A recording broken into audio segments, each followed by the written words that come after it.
Today on Stronger Than Reason, we discuss KMFDM's 1997 album, Symbols.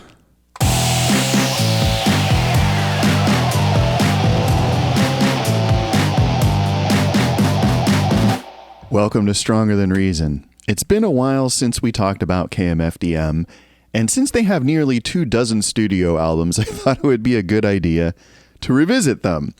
They're one of my perennial favorites. During the 90s, they were not only prolific, but produced extremely high-quality stuff. I could rely on them to deliver the goods, whether it was an album, remixes, or whatever. They had an extremely high rate of making me not regret my purchase.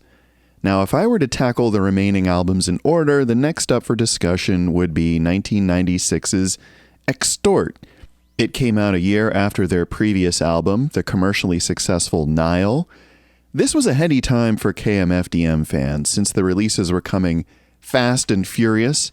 Every year brought another album, another slew of remix-riddled singles, and another tour, almost to the point where you got jaded, taking it for granted that these folks would be able to keep up the pace year after year after year. I'm skipping Extort for now, not because I don't love it, which I do, but because I'd taken a bit of a hiatus with this band after Nile, and I skipped Extort, at least for a while. Instead, I didn't really think of KMFDM through 1996. It was a busy time of my life. I was hunting down various jobs and moving a hell of a lot, just focusing on more important things. But I would inevitably return to the band. It would happen one day when I was in a record store. Imagine that, and saw yet another new KMFDM album, the one after Extort. This one I would buy immediately and would fully digest and get into. And here that album is. It's their 9th studio album, Symbols. Now, we call it that because the actual name is, of course, a bunch of unpronounceable images, not quite emojis, but the 1997 equivalent. So we have an explosion, a skull and crossbones, a bomb, a swirl, and a fist.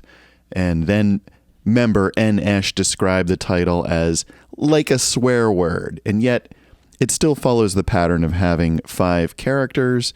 You got to applaud them, though, for being a little bit creative and unpredictable and coming up with a goofy name like this. So there was a brief period of time after the release of this album when fans were inventing their own nicknames for it. One called it Worst, as in liverwurst, based on a hidden URL on the KMFDM website. Another called it Curse, based on N.Esh's comments.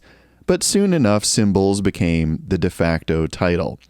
Weirdly enough, I bought this copy in the same big city where I went to college, despite having moved far away from there after graduation. They did and still do have a kick-ass record store there that reliably had all the cool alternative stuff, plus a ton of bootlegs and rare editions and videos. I still love that place, but I don't think I've been there in the last 20 years or so.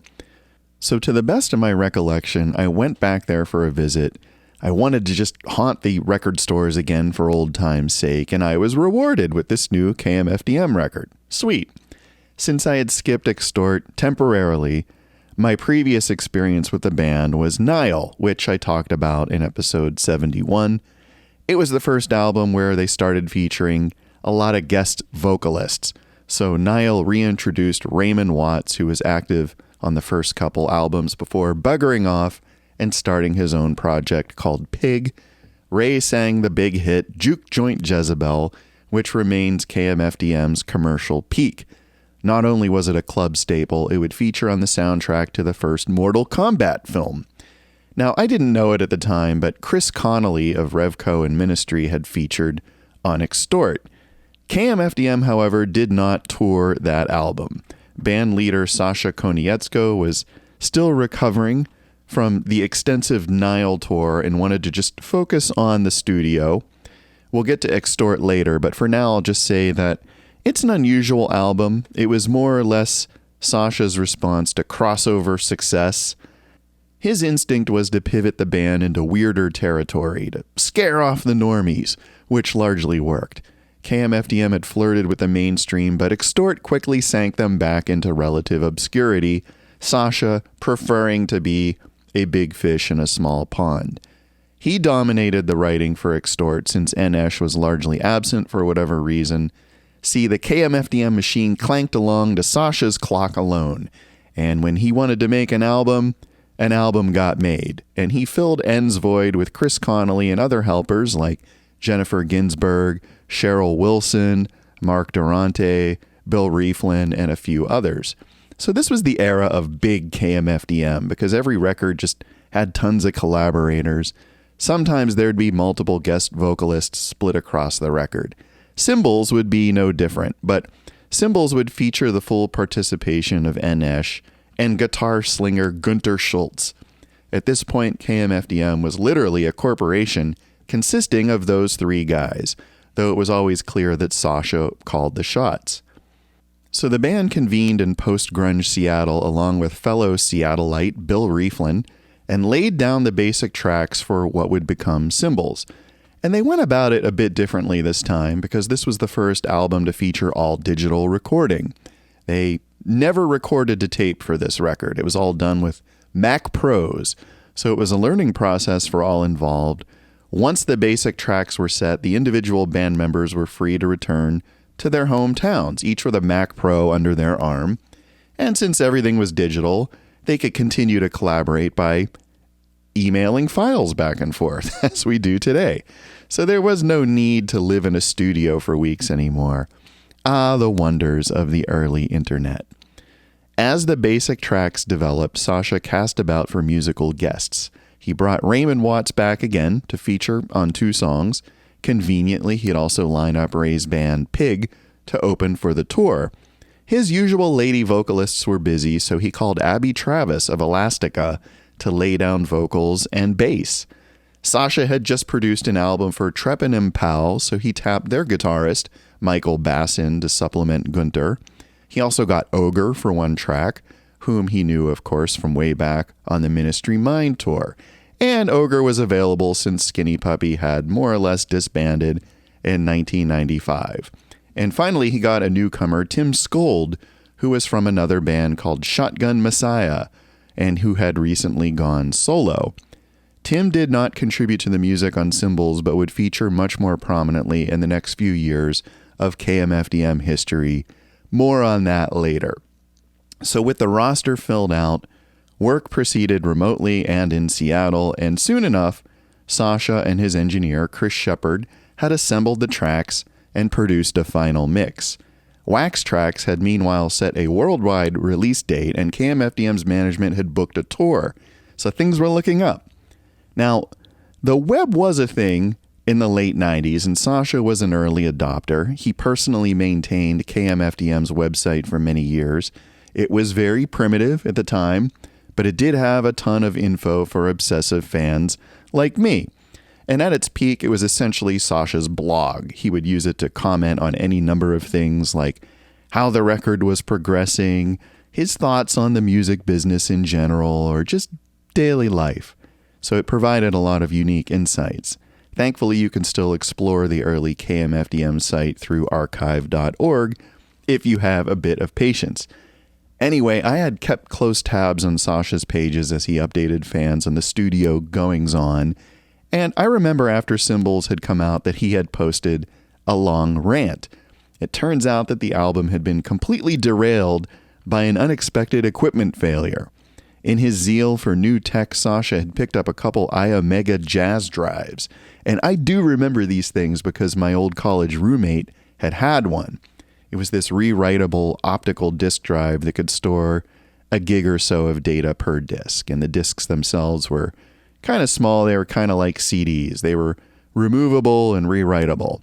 So in the late 90s, it was almost too good to be true. Well, for Sasha, it was. He decided to store the final mixes exclusively on jazz discs, and when they went back to do a final review, lo and behold, the discs were full of garbage. Now here, Sasha, in his blog, employed a bit of dark humor in what was certainly an unpleasant crisis situation. I quote, "What we heard was utter crap. Now, you might say that we put out some 30 CDs full of that, but seriously, there was no resemblance between what we had heard and what we initially recorded onto the jazz disc. So with deadlines looming, the only thing for it was to start the mix over from scratch, and they ended up replicating the job in about 2 weeks. And Sasha swears up and down that the new version was, in fact, superior to the old, but we'll never know, will we? From what I recall, my roommate wasn't too happy with his iOmega drive either. I think it turns out jazz drives were pretty unreliable all around and justifiably suffered a lot of bad press for it. iOmega as a company kept on keeping on, though, straight up through 2013 when they were more or less bought out by Lenovo. But we're not here to talk about retro computing. No one wants to listen to that. We're talking about KMFDM and how Sasha and Chris employed superhuman remix skills to keep the release and tour schedule on track. So this is a common thing in IT, folks, because sooner or later, we all end up having to strap on the superhero cape. I must have made a visit to the big city in the fall of '97 because the album came out in September. I snatched it up. I no doubt listened to it on repeat on the long drive home. My overall impression was favorable. To my ear, it sounded more electronic and less rock than previous albums. There was a lot more analog sounding synths and a lot more programming and sequencing. And also, I gotta say, a lot of variety between the songs. KMFDM is a band that, rightly or not, developed a reputation for having a, let's call it a particular formula, the so-called ultra heavy beat. And I agree their early 90s stuff did have a lot of sameness to it. Every song seemed to have a big beat and a fat bass line and metal guitar riffs and soaring female vocals and distorted male vocals. And you got bonus points if some of the lyrics were in German. It was practically a drinking game. But by the mid-90s, they had started to experiment a lot more. And also, I got to say that their production values went way up around this time. I think it coincided with Sasha and Chris moving to an all-digital format and getting a lot more hands-on from end to end through the whole process. I always thought that the early 90s albums through Angst sounded a little bit flat. Nihil, Extort, and Symbols, on the other hand, sounded a lot more professional. Everything's just more clear and punchy. And I noticed it even on my old crappy stereo the first time I played Nihil. I was like, wow, this sub-bass knob actually does something on this record. It just sounded fantastic. And Symbols is much the same. The production here is just top-notch. Even if you aren't a fan per se, you have to appreciate how crystal clear it sounds. Packaging-wise, I'm less impressed. The art is once again by Aidan Hughes, a.k.a. Brute. Yet another take on a woman beating up a dude. But the thing I really don't like about this cover is that they went with red as the main color again. And I think I complained about this before in the UAIOE episode. I think just too many KMFDM records use red. At the point when this album came out, 4 out of the 9 studio albums had been red. And what's worse, they would do it again a couple years later with their next album, Adios, which would even copy Symbols' typography and layout.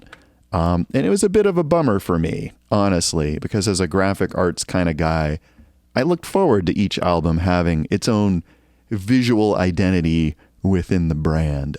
But I'm guessing that Adios was probably rushed by Wax Trax TVT finally collapsing and, spoiler alert, KMFDM disbanding. But I'll explore that drama when I talk about Adios. One thing I did like about the packaging here in Symbols was that they included lyrics and band photos. They had started doing photos in Extort on a much smaller scale, but here each participant pretty much gets a full-page headshot courtesy of Gunter, who is also a photographer. He actually did not take the picture of himself, though. And I thought that the typography was really nicely done, too. I just dug it. I think this is a very respectable booklet for the era, though I'm less of a fan of this paper digipack. I like all my KMFDM looking the same on the shelf, and this album does not. So anyway, what did it sound like? Let's do the track by track. So things start out here with Megalomaniac, which is the token self-referential tune. You got to have at least one on each album. It was meant to be a club banger, and it was. This track flirted with commercial success, reaching number 22 in the Billboard Bubbling Under 100 chart, whatever that was. Mathematically, I don't know, does that make it number 122 in the regular singles chart? Who knows? Megalomaniac, though, showcases the band's immaculate production. Lots of sidechain ducking to make sure the kick drum destroys your speakers. Plenty of analog synth sequences and burbles, and Sasha just going on in the lyrics about how great KMFDM is. So just classic stuff. It's a catchy pop tune with an edge. And as a lead-off track, it does a really good job of stating where the band was at the time, sonically and otherwise. It was featured on the one single EP they released shortly after the album, which we will talk about in a bit. And it was the only song from this record for which they made a video. And it is a really nutty video. It's just all over the place. They kind of threw in the kitchen sink. The only thing consistent about it is that there were cuts every other second. It's edited just like every horrible MTV show or video from the early 90s. So, epilepsy alert. I do like Megalomaniac, though. It's one of the 3 standout tracks that, in my opinion, make this album worth it. And we'll identify the others here shortly. For now, let's go on to track 2, Stray Bullet. I'm not sure why, but I used to skip this tune a lot. It just never stuck with me. So I went back and gave it a deep listen. And I gotta say, I was surprised because in my memory, it was another speed metal song like A Drug Against War or Son of a Gun. But in fact, it was a lot more synthy and poppy than I remembered. It wasn't a bad song at all. But for whatever reason, it just doesn't do much for me.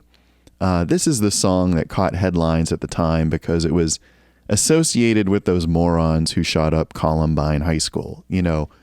Back when the U.S. was shocked by mass shootings and they weren't happening just every day. Evidently, the killers were KMFDM fans and had written the lyrics to Stray Bullet in, I don't know, a notebook or something. And the band had a lot of blowback from that, as did Marilyn Manson, who they were also fans of. So, for a while, there was a knee-jerk reaction, to blame it all on shock rock, a classic moral panic. And unfortunately, KMFDM felt the need to replace their homepage for a while with a press statement explaining that no, the band was actually against violence, and despite being a mostly German band, they harbored no Nazi sympathies whatsoever. Remember when that was the thing to say?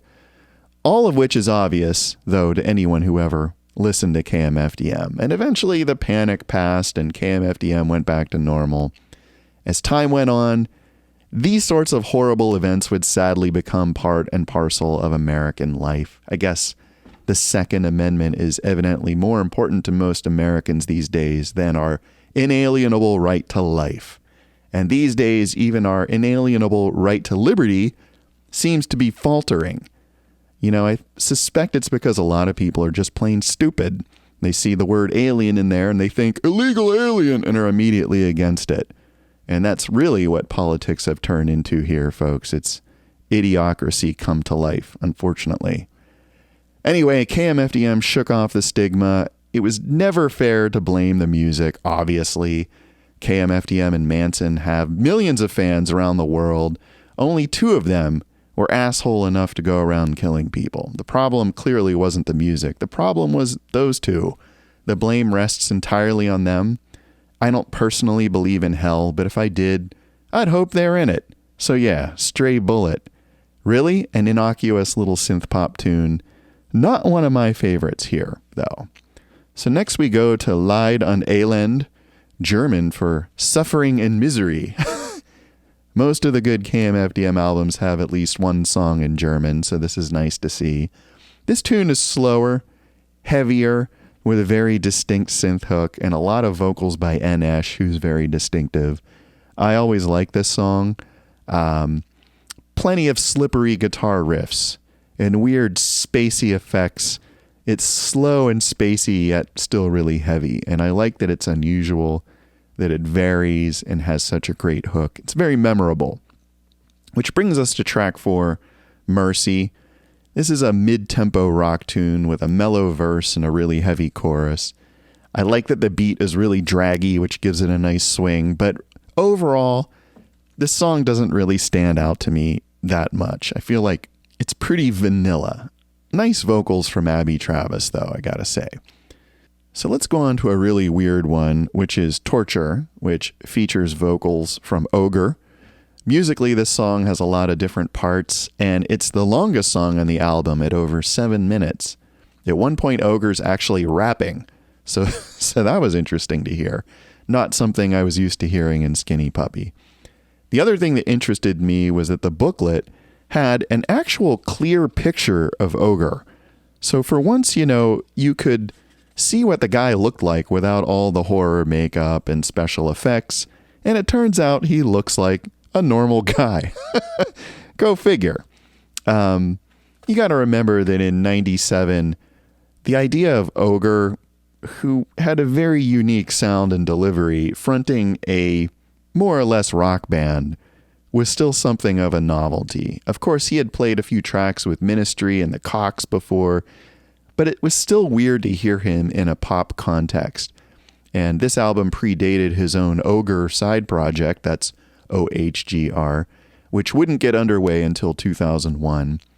Around this time, though, Ogre was also collaborating with Martin Atkins on a project that they called Ritalin, only to run into a copyright issue, go figure. So they renamed the project RX, and their album, Bedside Toxicology, would come out in 98. Might talk about this one someday, since it's quite far removed from industrial rock, and is among the first recordings of Ogre without a lot of voice processing. So there's some really neat stuff here, including a Syd Barrett cover, actually. So maybe we can revisit this someday. Okay, onward to another strange track, the charmingly titled Spit Sperm. This one is fronted by Raymond Watts and features his fun, transgressive lyrics. But no kidding, this is the heaviest song on this album. It's sort of funk crossed with sludge metal. At one point it kicks into this double time mosh thing with just a great Gunter Schultz lead. And I said it before, but I'll say it again. I think Raymond Watts is a great frontman. I think he's better than Sasha or Anesh. His voice is way more powerful. It has a lot of character. It's this growl that's a cross between Jazz Coleman and Lemmy. It's just crazy, like he smoked millions of cigarettes. And if you saw him in the Beat by Beat tour videos, you'll know that he had a great stage presence. I think he's maybe one of the great underrated lead singers of the 90s. And this song delivers despite the stupid name, but it still pales in comparison to the best songs on this disc. And speaking of, let's move on to what I consider the best song here, track 7, Anarchy. This tune, in short, just blew me away the first time I heard it. It's far and away my favorite on this album. Definitely in my top 5 KMFDM songs ever. Like all their best stuff, it works equally well as a club song or a rock song. It's got great dynamics, great sounds, and ranges from brooding to outright kick-ass, and also just some ridiculous guitar hooks. It was maybe my first experience with a slicer effect, used to great effect in the guitar solo. Tim Skold wrote the lyrics and sings it, but I understand he had nothing to do with the music itself. But I was impressed with his words and delivery here. I had never listened to Shotgun Messiah or his solo stuff. I had never even heard of the guy, but this track, damn, it definitely got my attention. I played it to death. I'm sure if I had had this record on tape, I'd have worn it out on that spot. It's just a great song. Fun fact, there is a so-called payola mix of Anarchy floating around. All that is a 4-minute radio edit with some of the more objectionable lyrics swapped out for alternatives. Probably came from a radio promo disc somewhere, but I found my copy on Napster back in the day, naturally. Check out Anarchy, though, if you haven't heard it, if you're not familiar, or even if you haven't heard it in a while. It's definitely my pick as the standout track on this album, and one of the few tracks that I would play for someone who is new to KMFDM, who just wanted to learn what they were all about. It's just great stuff. So onward to Down and Out. Now, this is like a three-way vocal thing between Sasha, Enesh, and Abby Travis. I actually like the music here a lot. I think it is a cool sounding track. The chorus is really catchy. I love the crazy sax solo. The thing that just kills this song for me are the verse lyrics. I think they're just terrible and cringy, and I just can't listen to them. So as much as I've tried to give this song the benefit of the doubt, because I do like the music and some of the elements, the lyrics are just dopey and they kill it for me, and I end up skipping it. I do appreciate that they tried something different, but for me it just didn't land. Okay, so let's go on to track 9, which is Unfit. This is my second favorite track here. It's an unimpeachably great song, again fronted by Raymond, with a distinctive intro that worked especially well live. Great synth pads from Sasha, great funk bass licks from Abby, great vocals from Raymond. There's nothing here not to like. You gotta like it all. It's hooky, it's catchy, it's interesting all the way through, it's never boring, lots of changes, lots of moods, just excellent songwriting. The whole vocal outro, too, just strikes me as being very Nine Inch Nails, by the way. It might be a kind of homage to Suck, maybe, with the repeated whispered phrases. I don't know. It just sounds like that to me. It's nicely done. So that leaves us with the final track, Waste. This is a heavy thing that has a lot of pauses and dynamic shifts, the quiet, loud thing going on. So it's a little bit experimental. Sasha handles most of the vocals, but everybody else contributes here. And I do really dig Abby's vocals on this. Do think she's really talented. I don't know. I kind of file this one away with Mercy as another filler type song. It doesn't stand out to me that much. Maybe the most notable or even notorious feature of Waste is the ending, which is pretty gross / funny, depending on your mood. I'll leave it to you to investigate the ending of that song and the album, if you care. But that's it, folks. 10 tracks, just under an hour. It's a lot of music, considering that this was the 4th straight year of them releasing an album. So from 94 to 97, they released Angst, Nile, Extort, and Symbols. Really an impressive run. Just a ton of great music there, for sure. So why do I love this record? Well, as you may have gathered, I actually think this is a kind of patchy album. But to its credit, it doesn't just rely on the same old formula song after song. The band does take some risks here. I think some pay off and some don't. I suspect that most fans probably dug this record more than I did overall, but to me, the highs more than outweigh the lows. I just kind of skip the lows and enjoy the highs, which is, a good life lesson, really. The bottom line is that Anarchy, Megalomaniac, and Unfit are just so damn good that they guarantee this album is a classic. The other tracks are here and there and, at least show the band was willing to stretch a bit. Those 3 tracks, though, are why I love it, especially Anarchy. So what happened next? Well, first things first, the band went on tour and came to the same big city where I bought the album. In fact, they played just down the street from the record store. So a buddy and I drove back out to see them one cold night. We did meet up with a few homies from back in the day, one of whom had actually gone on to start his own industrial band.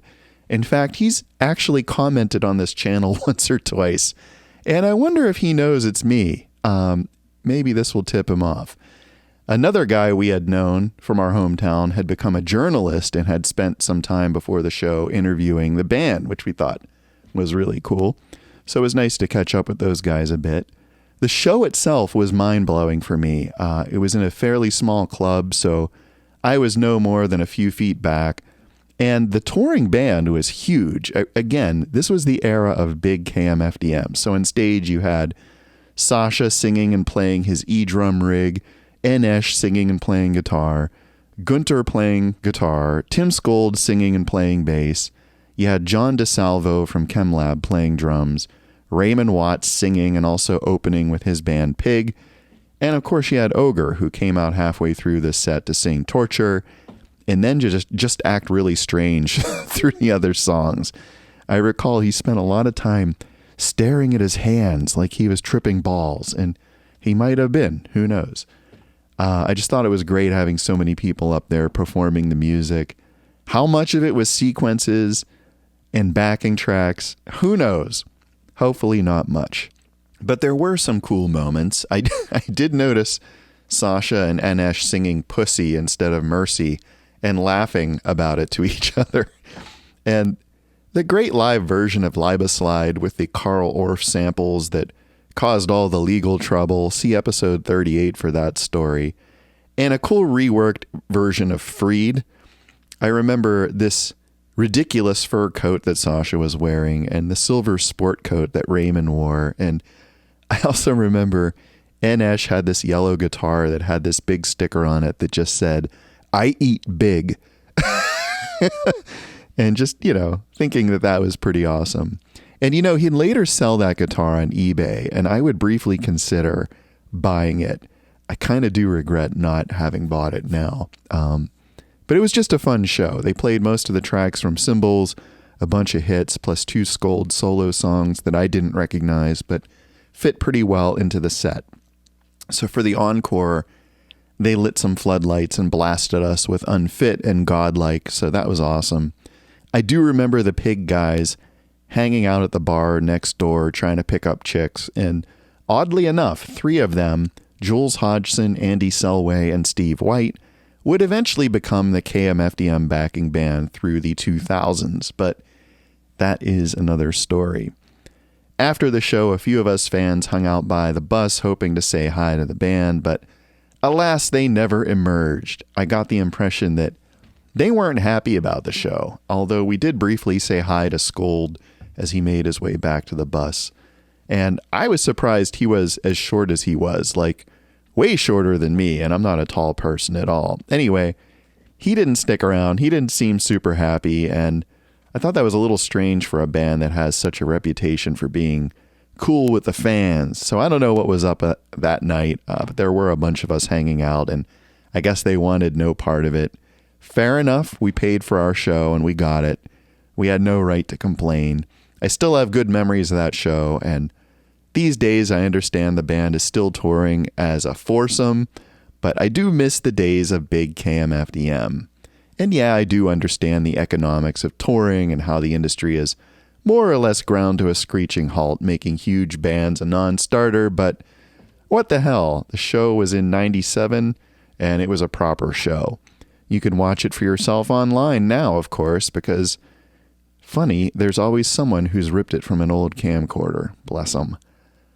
So at some point in 83, they released the one single from this album. It was the prophetically titled MDFMK EP. So as you see, it's in another goofy paper digipack, and this has 6 tracks on it. It has 3 versions of Megalomaniac by Sasha and someone called DJ Tala 2XLC, who I understand is a German DJ. There are 2 versions of Anarchy by Scold and a remix of Unfit by Gunter. None of these versions have left much of an impression on me. I can't remember any of them. And I think I picked this up just to be a completist. I didn't think any remixes were really going to improve on the original versions. But after the tour, they would record one more album with the classic lineup, though by then, both Enesh and Gunter Schultz were already on the outs. Sasha would bring in Scold as his main songwriting partner on that album, which was called Adios, and the resulting rift would break the band apart in 99, after which they would briefly reform with Sasha Scold and Lucia Cifarelli as MDFMK, only to quickly shift gears and restart KMFDM minus N and Gunter after the millennium. And that's the lineup that would take the band into the 21st century, soon to be augmented by the guys from Pig. KMFDM are still going as we speak, having toured their 23rd album just last year, but their later history is a story for another time. Well, there you have it, folks. Another classic 90s era KMFDM album, Symbols. It's an album I hold close since I experienced the sights, sounds, and oh yes, the smells for myself live and in person in 1997. I am glad in retrospect that I saw the classic lineup while I still could. This album largely marks the end of that era. Afterward, for better or worse, depending on your perspective, one thing was for sure, KMFDM would never be the same. You're listening to Stronger Than Reason either on YouTube or on the podcast platform of your choice, the show that really enjoyed the conclusion to the Primus Interstellar Drum Derby.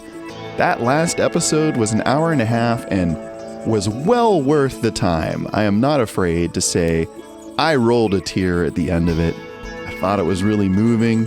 I don't think it was intentional on Primus's part, but that whole series ended up telling the story of a guy whose wildest dream came true.